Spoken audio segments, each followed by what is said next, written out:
So on the heels of the Vanguard pessimistic outlook, here comes Goldman Sachs, and it looks pessimistic to me too.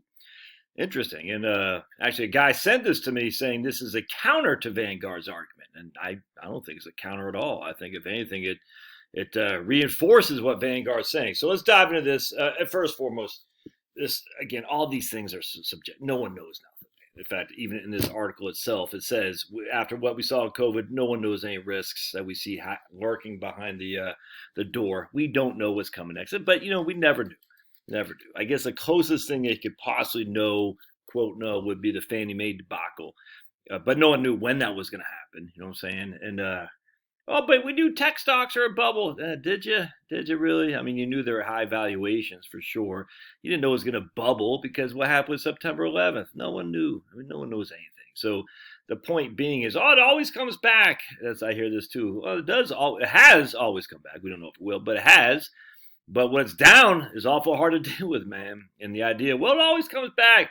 It's awful hard to say that when you're in the midst of a 57% decline. October 2007 to March 2009. At some point, trust me, you're going to want to stop the bleeding. So the way you stop the bleeding is to put the tourniquet on before you start to bleed, if that makes sense. All right, so let's read what they say. You can see here, 10-year Treasury for their prospective returns, 2022 and the 5 years. So 10-year Treasury, they expect to only be down 2%. I expect it to be down more than that. But only be 1%. That's gross of inflation. And I think they have a 2.5% inflation expectations for 5 years. Because that's what they essentially think the Fed target rate will be. So 1%, that's gross of inflation. So negative of 2.5% inflation, Treasury is going to give you negative returns. Negative interest rate policy. All right, then we're going to go to cash. Now, this is interesting. So they expect cash to actually be safer than treasuries. I get no qualm with that, 100%. That makes sense to me. Cash will give you no return, but it won't be negative. And thus, over the next 5 years, cash will give you double is what their expectations are. I got no qualm with that at all, none. I tend to agree with that. But then why do you like the Wellesley or the Wellington? And we'll talk about that. We got corporate bonds. They expect to give it 2% in 2022 and 3% in 2000. And that's high yield, excuse me. Actually, I don't see corporate bonds. Corporate high yield? All right, well, I don't see any corporate bonds in here. That's weird. These are corporate bonds, but it says high yield on that. Huh. I don't get it. So why they got high, but they don't have corporate or emerging markets? Okay, I don't know. High yield. All right, well, scratch that. I don't like high yield, so I'm not going to touch that. All right, so here's the S&P 500, the only thing we really care about. They expect 6% rate of return in 2022, but only 3% for the entirety of the 5 years. So if you're getting 6% for 1 year and only 3% on average for 5, it shows you that one of those 4 years, if not all of them, are going to be much, much lower than 6% inherently. Non-U.S. developed, they expect 9% rate of return for 2022 and 4% for 5 years. So for a 5-year rate of return to get 33% more than the S&P 500, I wouldn't touch it. And they only get 15% standard deviation. I don't buy that for 2 seconds. I mean, could. We don't. No one knows. I'm just saying. Look, dude. I'm 100% USA. USA in your face, Canada. Take that. Even though blackface Trudeau was showing sniffy Joe Biden how to be a dictator, that's for sure. And so sniffy Joe Biden is saying, man, we can export some of that dictatorship from blackface Trudeau and use it on American citizens. So I guess we can learn something from Canada, can't we? All right, Japan, they expect 8% in 2022, 3% for 5. Anyway, point being, as you can see here, between 1 and 5% is what their expectations are. In UK, they expect 5% for 5 years. I don't buy that. Emerging markets, they expect 5% for 5 years. Maybe.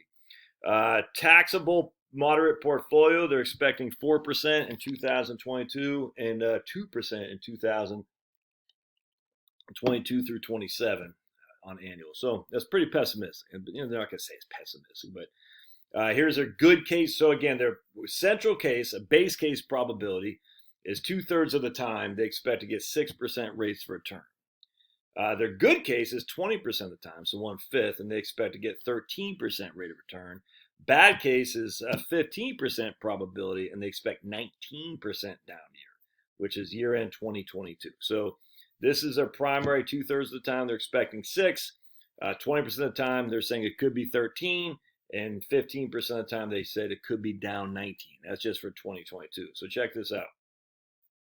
Their expectations for 2010 to 2021, their base case was 6%, just like it is now. Base case is 6%. All right. Well, again, this is for 2022, excuse me. But anyway, you can see right there, 6% base case for the average rates of return from 2010 to 2021. And what did it actually do? Is up 15. Look at that. Now, their base case and their good case was 15%. So 20% of the time they had a good case. I'm assuming this is the same thing, back in 2010.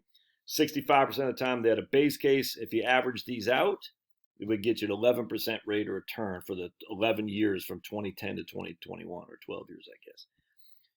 Anyway, so they were way off their base case. If you had an average between the base and the good case, they were still significantly off. All right. Look, everybody was, man. No one knew. I thought this was pretty interesting because we had this right here. I want to show you if I can find it. Right here. We recommend always maintaining some exposure to intermediate term, high quality fixed income securities to protect the portfolio from shocks that are sure to rise every few years. Well, I look, dudes, everyone says, I know you don't like bonds, Josh, why should I buy the Wellesley? Why not just put it all in cash? Because of that right there. I have no bonds, none. I got cash and stocks. That's it. I'm not about to retire. I'm not pulling from my portfolio. I'm just not.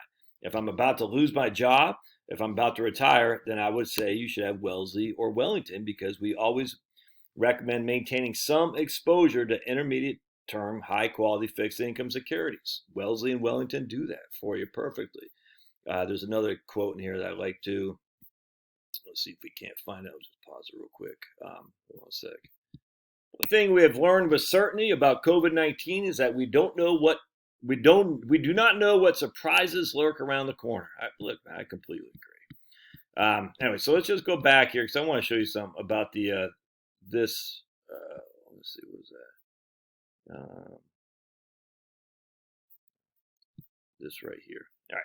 So here is their average between good and base case. What would you expect for their average between good and base case, between base and pessimistic case, bad case? All right, so if you had an average between bad case and base case, you're looking at probably a 0% rate of return for the next 10 years. I don't know. I could easily see that, because they're saying the last 10 years were so off because it was actually, we had the good case, that's what we returned. If you average between the good and the base case, we would have given you 11%, where the good case was 15.